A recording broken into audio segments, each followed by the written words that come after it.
Quiero que vayan conmigo a Juan 21. Ruego a Dios que esta palabra, que Dios nos pueda bendecir y nos pueda hablarme. Quiero que vayan conmigo a Juan 21. A mí me gusta que ustedes participen, que ustedes también lean la palabra, porque no es igual cuando a uno se lo leen a cuando uno está leyendo la Biblia. Dios revela cosas inclusive diferentes cuando usted está leyendo la palabra, ¿sí?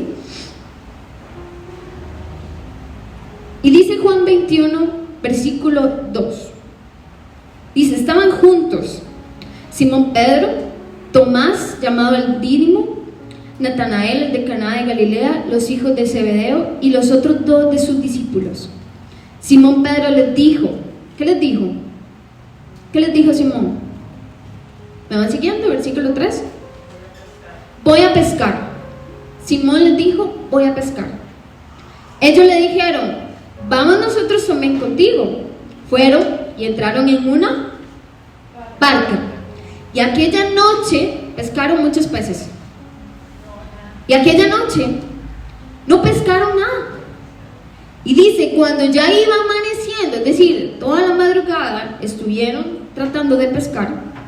Cuando ya iba amaneciendo, se presentó, ¿quién? Jesús. Se presenta Jesús en la playa, mas los discípulos no sabían que era Jesús. Y les dijo, hijitos, ¿tenéis algo de comer? Le respondieron, no. Él les dijo, echen la red a la derecha de la barca y hallaréis. Entonces ellos la echaron y ya no la podían sacar por la gran cantidad de peces. Entonces aquel discípulo a quien Jesús amaba, ¿se pueden imaginar quién era ese discípulo a quien Jesús amaba? Dijo a Pedro, es el Señor. Simón Pedro, cuando oyó que era el Señor, se ciñó la ropa porque se había despojado de ella y se echó al mar. Y los otros dos discípulos vinieron con la barca arrastrando la red de peces, pues no distaban de tierra sino como 200 codos. Al descender a tierra vieron brasas puestas, un pez encima de ellos y pan. Jesús les dijo, traed los peces que acabáis de pescar. Subió Simón Pedro y sacó la red a tierra llena de grandes peces, 153, y aun siendo tantos, la red no se rompió. Les dijo Jesús, venid, comed. Y ninguno de los discípulos se atrevía a preguntarle, ¿tú quién eres?, sabiendo que era el Señor. Vino pues Jesús y tomó el pan y les dio, y asimismo el pescado. Esta era la tercera vez que Jesús se manifestaba a sus discípulos después de haber resucitado de los muertos. Ponga su mano en su corazón y dígale a Dios, Señor, permite, Dios, que tu palabra me hable esta mañana, Dios. Lo que tú tengas que hablarnos, Dios, háblanos. Permite, Dios, que nuestro corazón, que nuestras palabras sean santificadas, para que nada salga de nuestra boca que perturbe tu palabra, sino por el contrario, que traiga edificación y bendición a la iglesia, en el nombre de Jesús. En el escenario, les voy a hablar de un hombre, creo que es uno de mis personajes favoritos en la Biblia, y se imaginarán que es Simón Pedro. Mi mamá me decía, no puede ser, Simón Pedro es uno de sus personajes favoritos. Y yo, me encanta Pedro, porque Pedro para mí representa al ser humano común, al ser humano que no tiene nada extraordinario. Pedro para mí representa al ser humano que tiene un montón de debilidades, que tiene un carácter, inclusive, que yo lidio con eso, un carácter explosivo, ¿verdad? Un carácter que a Pedro le costaba, de hecho, lidiar con su carácter, con su impulsividad. Y dice la palabra que en el contexto en el que estamos, dice que Jesús se les había aparecido a ellos ya 3 veces. Jesús ya había sido sepultado y dijo que Jesús iba a quedar con sus discípulos 40 días antes de ascender al cielo. Y es interesante ver por qué Pedro, y por eso les decía, cuando uno lee la Biblia, uno tiene que tratar de descubrir todos los detalles que hay ahí, porque dice que Pedro volvió a pescar. Pregunto, Pedro, cuando Dios lo llamó, Dios no le dio a Pedro un ministerio, un llamado, o Pedro seguía siendo pescador.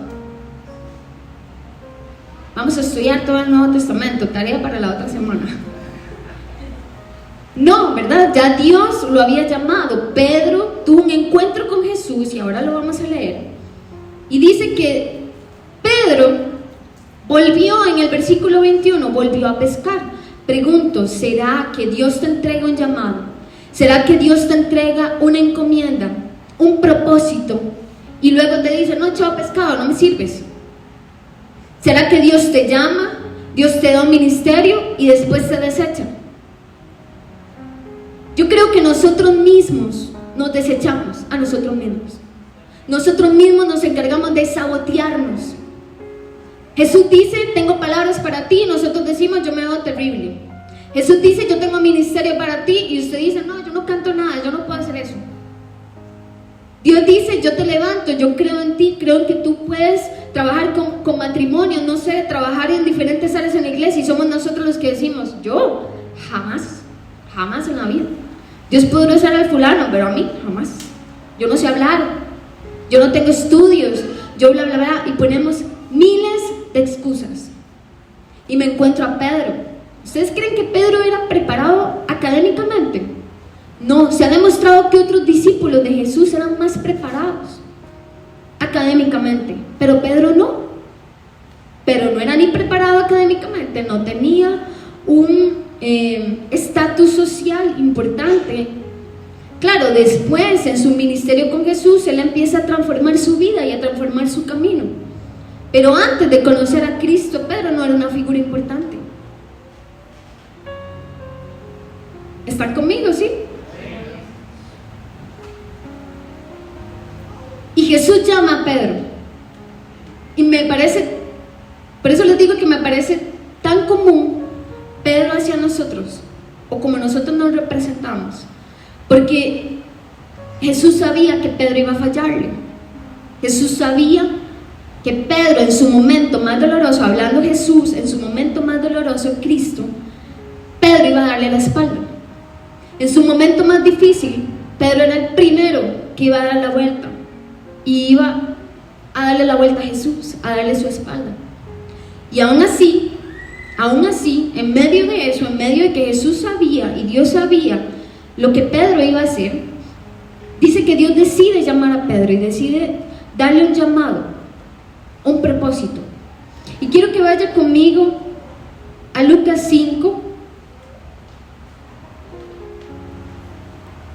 porque si Pedro no tenía nada extraordinario, sí tuvo algo extraordinario. Y creo que es algo que usted y yo tenemos. Quiero creerlo. Tuvimos un encuentro con Jesús. Si usted no ha tenido un encuentro con Jesús, pues hoy es su oportunidad. Pero eso fue algo extraordinario. Yo no sé si para usted es algo extraordinario que Dios haya llegado a su vida. Porque Dios, cuando en el momento que llega a nosotros, marca un antes y un después. Pedro no era el mismo. Pedro empezó a caminar con Jesús y ya no era igual. No era el hombre de vulgo, no era el hombre que se vestía igual. Dejó de pescar y empezó a caminar como el maestro. Y empezó inclusive a tener, me imagino yo, sus mismas costumbres, sus mismas palabras.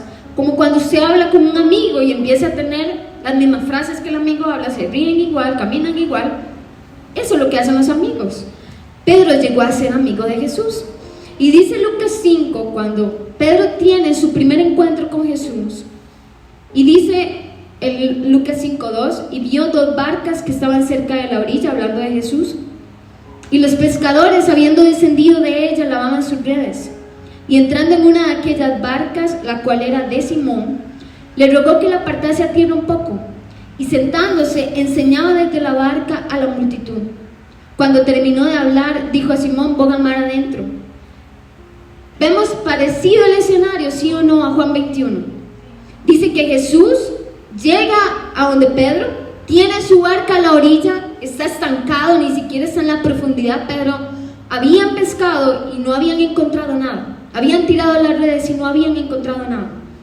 Y dice la palabra que Jesús viene y se manifiesta a Pedro y le da un milagro de peces, de pesca. Y dice que viendo Simón Pedro el milagro que Jesús había hecho, Pedro cae de rodillas y le dice, apártate de mí porque yo soy un hombre pecador. Yo no sé si la visita de Jesús ha hecho en su casa y en su vida algo extraordinario. No sé si sus vecinos se preguntan, ¿qué pasa con Verónica? ¿Qué pasa con usted? ¿Qué pasa con su vida? Porque yo no sé si igual que antes. Algo tiene que haber diferente la gente en nosotros. Y si no es así, yo me pregunto, ¿para qué vamos a evangelizar? Pregunto yo, ¿para qué vamos a evangelizar si las personas no ven ningún cambio en nosotros? Si nuestra vida es lo que tiene que marcar la diferencia, no es tanto lo que usted hable, es su vida, es como usted vive, es como usted habla, como usted conversa.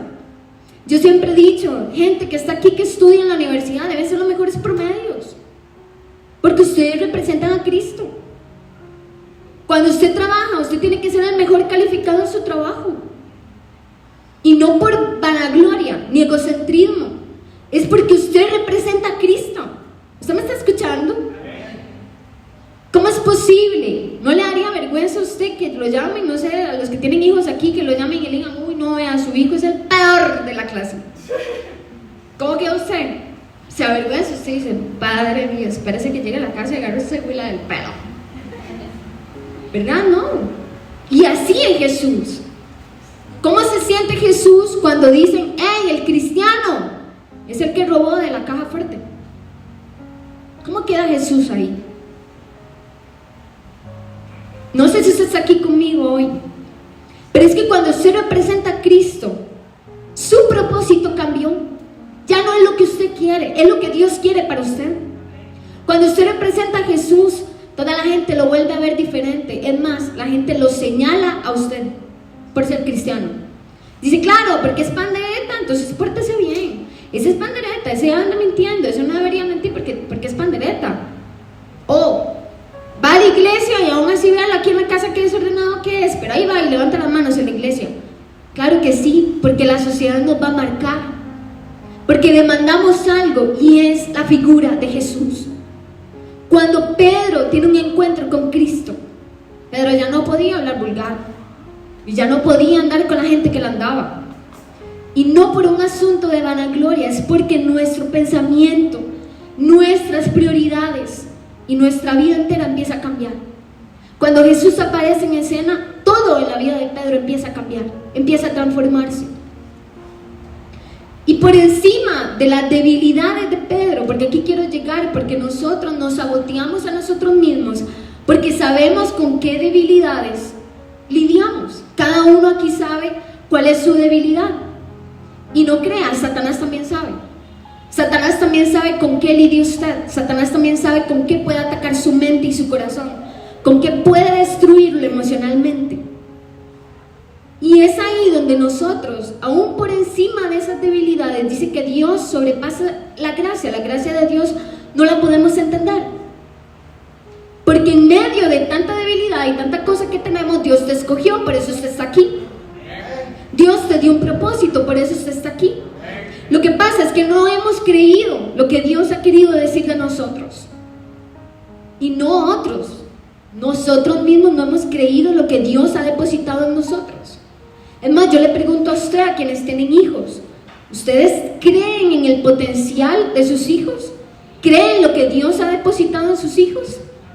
Porque yo creo que como sociedad también estamos fallando en eso. Tenemos a los niños y no los empoderamos. Tenemos a los más jóvenes y no les damos potencial, no creemos en que ellos puedan tener ese potencial.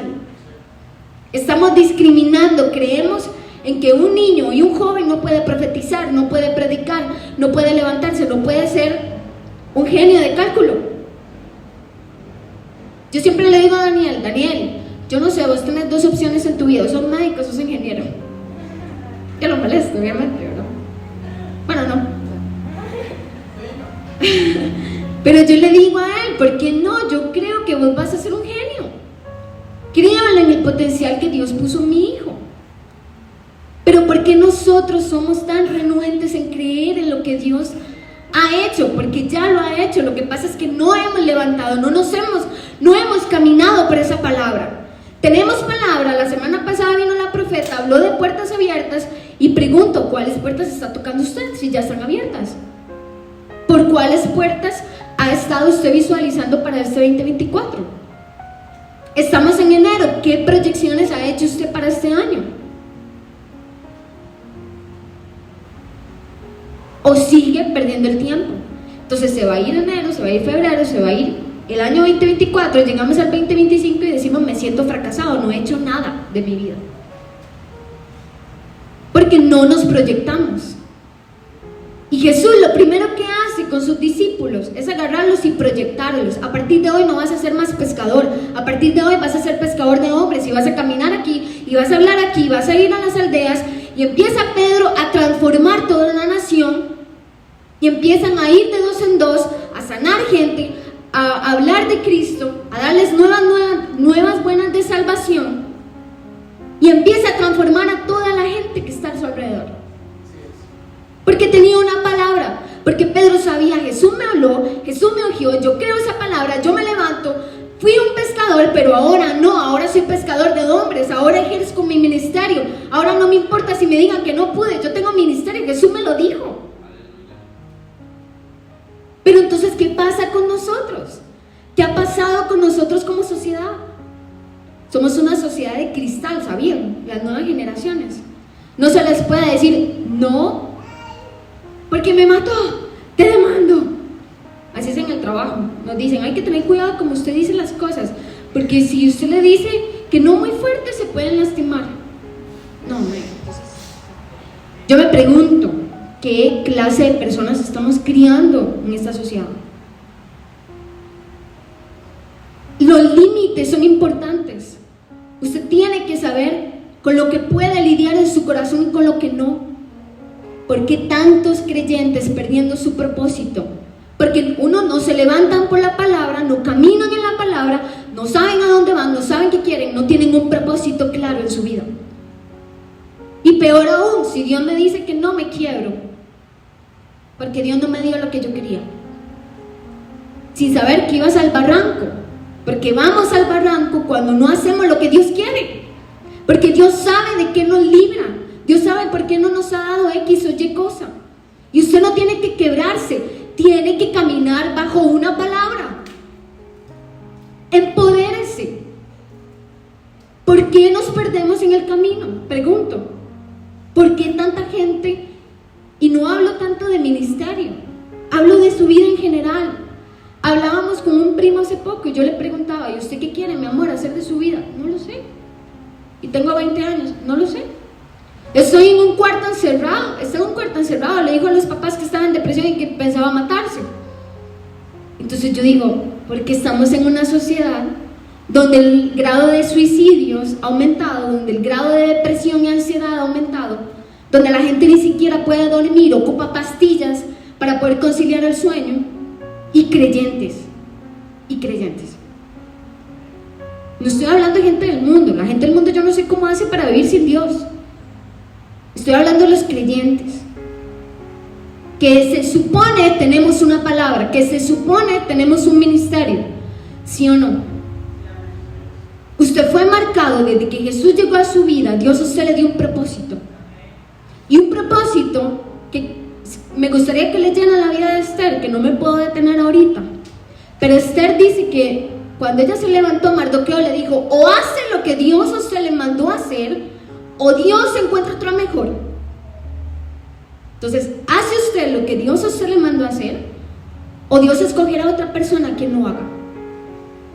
Porque Dios cree en nosotros. Dios cree en el llamado que ha depositado en cada uno de ustedes.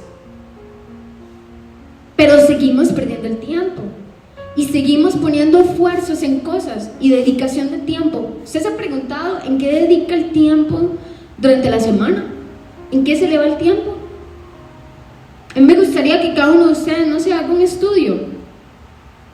Inclusive la pantalla del teléfono tiene para verificar cuánto usted ha tardado el tiempo en las aplicaciones, por ejemplo. Pero se nos va el tiempo y se nos va la vida. Yo le decía a mi mamá esta semana, no puede ser que la vida se nos vaya y no hagamos nada. Tenemos que proyectarnos. Y tenemos que caminar por la palabra, porque el tiempo no nos espera. El tiempo sigue pasando y usted va a seguir en la misma posición si usted no decide levantarse y caminar por la palabra y empezar a actuar en su vida, en su familia. No lo sé. No sé qué proyecto. Ya usted debería tener proyectos para este año? Bueno, cumplí 100, está bien. Pero los tiene, se ha proyectado. Jóvenes que están aquí, escúchenme, no pierdan su juventud. La etapa joven es para que ustedes estén metidos en todo. En béisbol, en tenis, en inglés, en todo cuanto haya. Hay que explotar lo que Dios nos dio. Y quiero hablarles de algo muy importante, porque Pedro, una vez que Jesús muere, Pedro niega a Jesús, ¿verdad? Ya sabían eso, ¿sí? Pedro niega a Jesús como la persona más blasfema que puede haber en este planeta. Lo negó 3 veces. Y dijo, ya ese hombre yo no lo conozco. Y dice que Pedro después de eso lloró desconsoladamente. Yo no sé cuántos a ustedes les ha pasado, cuántas veces le hemos fallado a Dios. Y hemos llorado en una habitación pidiéndole a Dios que nos perdone, porque nos sentimos como los seres más despreciables por haberle fallado a Dios. Pero aún en eso, dice la palabra, que Dios tiene un encuentro con Pedro en Juan 21. Y dice Efesios 4:17, esto pues digo y requiero en el Señor que ya no andéis como otros gentiles que andan en la vanidad de su mente. Porque vean, la mente es el instrumento que Satanás va a usar. Hablaba ahora la canción que cantaban ahora y es, ¿qué estamos pensando? Porque lo que pensamos es lo que empezamos a vivir. Porque nuestros pensamientos determinan nuestras acciones. Y si nosotros no cambiamos el chip de nuestra mente, vamos a seguir en la misma corriente. No nos levantamos por la palabra, no ejercemos el ministerio, no tenemos identidad, porque nuestra mente está dañada. Y dice Pablo en Efesios, mas vosotros no habéis aprendido así de Cristo, si en verdad la habéis oído y habéis sido enseñados por Él, conforme a la verdad que está en Jesús, en cuanto a la manera de vivir, despojados del viejo hombre que está viciado con deseos engañosos y renovados en el espíritu de vuestra mente, y vestidos del hombre de Dios, creados según Dios en santidad y verdad. La mente es lo que nosotros debemos trabajar. ¿Qué es lo que piensa usted en el día? ¿A qué le pone pensamiento? ¿Está usted confesando la palabra y dice, no, yo creo, pero mi mente dice, no creo? No lo logro. Esos son los pensamientos. Usted habla con una persona ansiosa y lo que dice es, estoy encerrado, ni siquiera pienso en nada. Estoy completamente encerrado en mi habitación, estoy sufriendo ansiedad y ni siquiera puedo pensar en nada, y lo que se me viene en pensamiento es hacerme daño, un autodaño. Porque la mente, y tenemos que tener cuidado, nuestra mente debemos entrenarla todos los días. ¿Cómo se entrena la mente? ¿Cómo entrena usted la mente? Ejercicios espirituales, sí, podemos orar, podemos leer la Biblia, ejercicios espirituales, pero también, ¿qué está consumiendo usted? ¿Qué tipo de programas consume? Basura, en internet, no lo sé, pero todo eso entrena la mente. Hay un estudio, a mí mi familia me molesta porque yo no dejo que Daniel toque dispositivos electrónicos, porque hay un estudio que dice que los niños en esta etapa que tienen tanta capacidad, todo para ellos es un aprendizaje. La tecnología empieza a absorber ese aprendizaje y no deja que ellos desarrollen la capacidad intelectual, psicoemocional, etc. Pero nosotros estamos igual, de hecho esa es la nueva droga. Toda la gente usa la droga de la tecnología y estamos embobados en esa droga. Nos roba el tiempo de familia, nos roba el tiempo para pasar juntos, para proyectarnos, nos roba el tiempo, la tecnología. ¿Estamos aquí? ¿Sí? Llega el tiempo difícil. Pedro enfrenta su tiempo difícil. Y dice que Satanás desestabilizó a Pedro en sus emociones, que Pedro dice en Juan 21, voy a volver a pescar, voy a dejar mi ministerio, ya yo no sirvo como pescador de hombres, ya yo le fallé a Jesús y voy a volver a tirar la red. ¿Y qué pasó? Que por eso yo alabo a Dios, porque Dios tiene tanta gracia que nosotros no lo podemos entender. Porque Dios llega en el momento menos oportuno.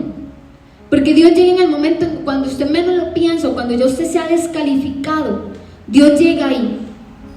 Y yo le decía a José y a mi mamá esta semana, yo no quiero hablar de Daniel porque me pongo a llorar, yo soy muy llorona.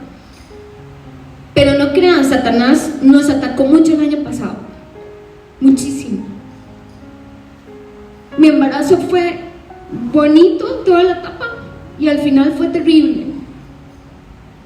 Casi nosotros perdemos a Daniel.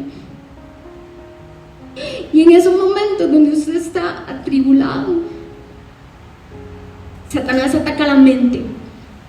Y yo ahí internada, yo decía, no,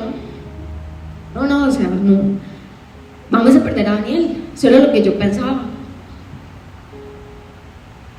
Y me acuerdo haberme agarrado con José de la mano y confesar la palabra. Porque si la palabra no nos sostiene, ¿quién nos va a sostener? Pregunto, si Dios no te sostiene, ¿quién te sostiene? Y nos agarramos y confesamos la palabra. Y vean, llegó un enfermero a ponerme hasta un medicamento para provocar las contracciones. O sea, me iba a provocar un aborto. Y yo le dije, ¿qué medicamento me está poniendo? A mí no me ponga ningún medicamento. Hasta en eso yo vi cómo Satanás se movió en medio de los enfermeros, porque hasta un enfermero drogado llegó a atenderme. Y no les estoy mintiendo. Y en medio de todo eso, Satanás, claro que quiere atacar tus emociones. Porque yo decía, Señor, pero tanto tiempo que te he servido, pero nos hemos guardado. ¿Por qué nos está pasando esto? ¿Por qué nos pasan estas situaciones? Pero yo le quiero decir una cosa, y es que cuando más nosotros somos débiles y cuando más creemos que nos estamos cayendo, literal, ahí usted puede ver la mano de Dios soberano. Porque Dios nunca te suelta, nunca. ¿Usted ha pensado que Dios ha renunciado tal vez a sus hijos, a su casa? Dios nunca nos suelta, nunca. Si has pensado que ya no tenías ministerio ni propósito, Dios nunca te ha soltado. Nosotros somos los que a veces nos soltamos de la mano de Dios, pero Dios nunca nos suelta. Y ahí es donde Dios llega. Y Dios visita a Pedro en su misma orilla, en la orilla donde lo había encontrado la primera vez, y llega a la orilla donde estaba de nuevo, renunciando a su propósito, y dice Dios, yo tengo llamado contigo, Pedro, yo no te llamé y yo desecho a la gente, no, Señor. Cuando yo llamo a alguien, el llamado, dice la palabra, es irrevocable. Nosotros somos los que nos desechamos a nosotros mismos, pero Dios no ha dejado de confiar en usted. Dios no ha dejado de creer en la palabra que un día lanzó con usted o sobre usted. Y Dios se encuentra o pone el mismo escenario para que Pedro recuerde nuevamente quién es Jesús. Dice que quien lo reconoció fue Juan, el discípulo amado, pero Pedro no reconoció a Jesús. Porque cuando nuestra mente está viciada y entenebrecida, no reconocemos a Jesús, no reconocemos la presencia de Dios. Por eso dice, porque la mente se entenebrece.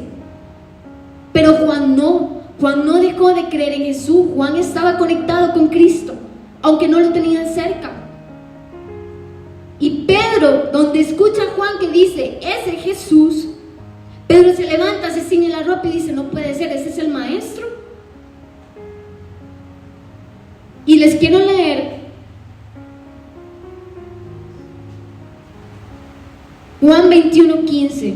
Dice, cuando hubieron comido, Jesús dijo a Simón Pedro, Simón, hijo de Jonás, ¿me amas más que a estos? Le respondió, sí, Señor, tú sabes que yo te amo. Él le dijo, apacienta mis corderos. Volvió a decirle la segunda vez, Simón, hijo de Jonás, ¿me amas? Pedro le respondió, sí, Señor, tú sabes que te amo. Le dijo, pastorea mis ovejas. Le dijo la tercera vez, Simón, hijo de Jonás, ¿me amas? Pedro se entristeció de que le dijese la tercera vez, ¿me amas? Y le respondió, Señor, tú lo sabes todo, tú sabes que yo te amo. Jesús le dijo, apacienta mis ovejas. ¿Qué le estaba diciendo Jesús a Pedro en ese escenario? ¿Creíste que huyendo del problema? Porque es que eso creemos, que huimos del problema y entonces volvemos a tener los amigos que teníamos, volvemos a las amistades que teníamos, volvemos al mismo estado según nosotros que teníamos antes. Pero Dios no deja de perseguirte. Por eso la gente dice, hoy yo siento que cuando estoy apartada de Dios, siento que ni siquiera estoy tranquilo en la discoteca, no puedo ir a un bar tranquilo, porque mi mente, y es Dios llamándote de nuevo a tu propósito, porque Dios no te suelta.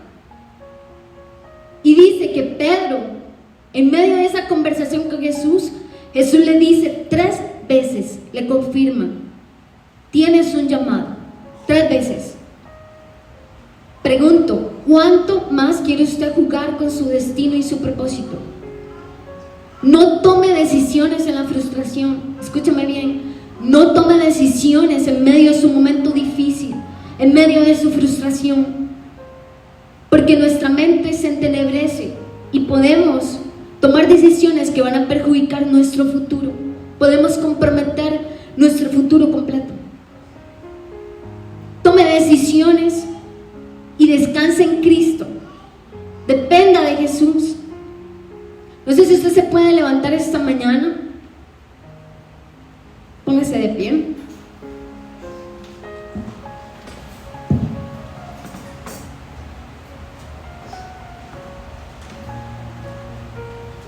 Y yo quiero que haga un ejercicio conmigo. Se puede cerrar sus ojos y empieza a visualizarse usted. Empieza a visualizar su vida. Empieza a visualizar cuáles son sus metas, qué es lo que usted quiere alcanzar. Empieza a visualizar qué obstáculos ha tenido. ¿Qué obstáculos ha tenido en su vida que no lo han dejado avanzar?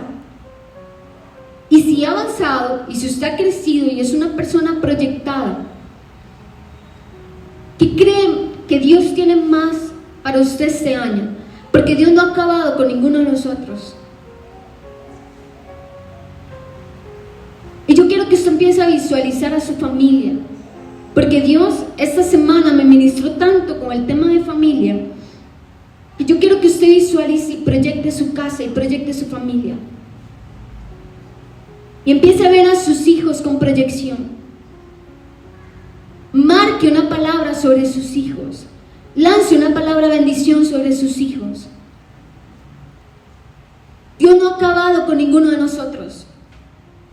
Y si has creído que te estás desboronando, si tienes alguna situación que ha venido a perturbar tu alma, tu mente, empieza a declarar la palabra hoy, porque dice la palabra que Dios nos hizo más que vencedores, que en medio del lago de fuego, en medio de la tormenta, dice que Jesús se levanta y le dice a sus discípulos, calma, yo estoy aquí. Y yo no sé si usted necesita que Jesús visite su casa otra vez, visite su familia otra vez. Nada más levante sus manos y empieza a visualizar cómo Dios empieza a abrazarlo a usted, a abrazar su familia, porque Dios no ha terminado. Y este 2024, proyecte sus sueños, proyecte este año. Que Dios tiene gracia, Dios tiene palabras sobre usted. Nosotros no somos de los que retroceden, dice la palabra, somos de los que avanzan. Tenemos una palabra para crecer, para fructificar y para ser llenos y bendecidos en esta tierra. Usted no es cualquier persona, usted es un bendecido de Dios, escogido por Jesús. Dios pactó con nosotros, Dios hizo un pacto con nosotros. Y si usted tiene ese pacto, usted es de las personas que pueden retroceder. Ni siquiera nuestra mente puede engañarnos, porque Dios no marcó nuestra mente para fracasar. Así que si hoy tiene que despojarse de todo pensamiento de derrota, hágalo ahora. Empiece a orar usted en su corazón y empiece a decirle a Dios, Señor, cualquier pensamiento que ha querido llegar a mi vida para retroceder, para abandonar, para dejar mi propósito, personas que no saben aquí ni a dónde van ni qué es lo que quieren, empiecen a alinearse a Dios y empiecen a decirle: Señor, dame un propósito, Dios. Tú me trajiste a esta tierra, tú permitiste que yo naciera. Dice que desde el vientre tú me marcaste con una palabra. Dirígeme, enséñame qué es lo que tú quieres para mí este año, Dios. Permítele a Jesús transformar su casa. Permítele a Jesús que Él gobierne sus emociones. Dígale: Espíritu Santo, haz en mi vida lo que tienes que hacer, Señor. Transforma mi corazón, mis pensamientos. Hazme vivir como una hija de Dios, como un hijo de Dios. Dame identidad, no permitas que yo me pierda en el proceso.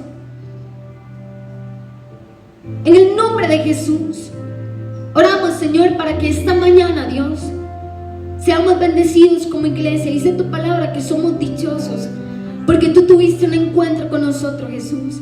Y desde ese momento, Dios, nuestra vida empezó de ordinaria a ser extraordinaria. Tú nos marcaste con una palabra, Cristo. Permítenos tener nuestra mente clara. No permitas que Satanás trabaje en nuestra mente y en nuestras emociones. Cerramos toda puerta al enemigo y empezamos a creer y a permitirle al Espíritu Santo transformar nuestra mente, nuestro corazón. Dirígenos, Espíritu Santo. Gente aquí que tiene que tomar decisiones importantes. Espíritu Santo, pon, Señor, la dirección en el corazón. Permite que podamos tomar decisiones acertadas, decisiones inteligentes. Y bendice cada hogar aquí representado, Dios. Bendice a cada familia aquí representada, Señor. Que se pudra todo yugo de iniquidad.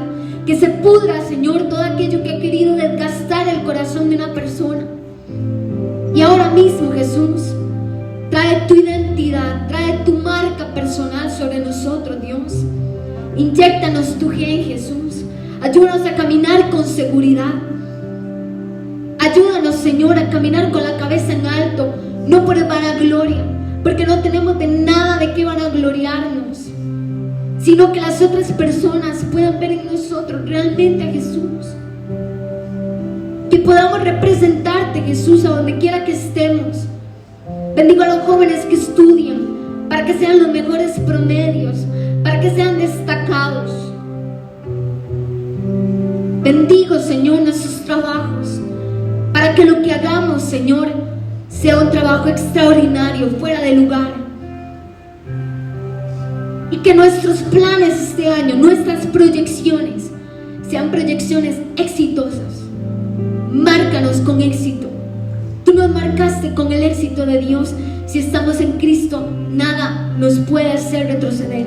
Si estamos con Jesús, nada puede hacernos retroceder. Somos más que vencedores en Cristo. Tenemos identidad de hijo. Nada nos quita el lugar. Tenemos un lugar privilegiado en el corazón de Dios. Gracias, Jesús. Gracias. Levante sus manos.